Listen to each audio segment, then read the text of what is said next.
story of reincarnation. In this case, old VW Beetles transform into classic roadsters. It's this week's Traveler Throwback Thursday. This story starts out with wrecks. Old, discarded, rusted out, ripped, torn, beat up, used up, weed-infested VW bugs. Thousands were produced, bugs that started invading this country in the late 40s. There aren't many VW bugs left on the road anymore. Most have ended up like these, with their insides gutted out, the fenders taken off, rust replacing paint. But these bugs are different.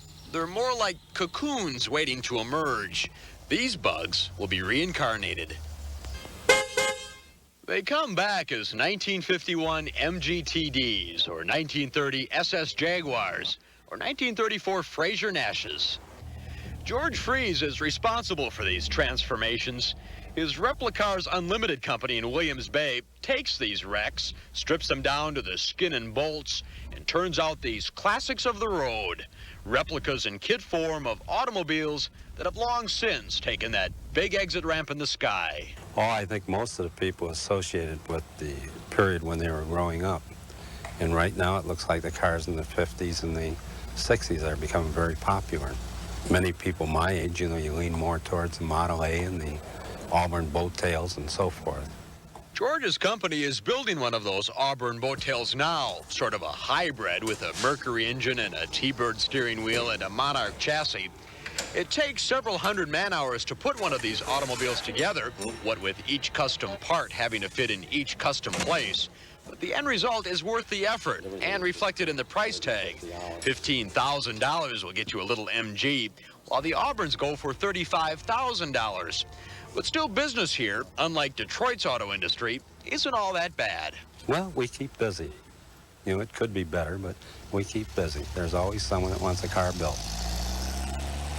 I just love cars and something a little bit different than just common production automobiles.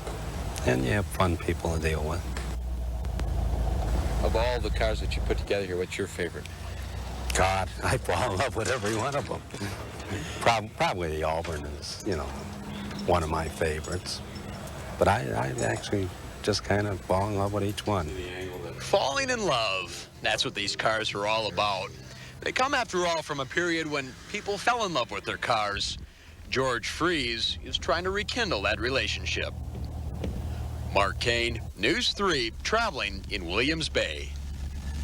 That's when cars were cars. Yeah, they're beautiful. Yeah, and people, now you can't even work on cars because they're big computers. Yeah, they cover up the engines. Yeah. $15,000 for the MG in 1983 is about $50,000 today. Yes, that's right on the money. Yep, Does the business still exist? No, not unfortunately anymore? not. Oh, No. wow, those are beauts. Well, it's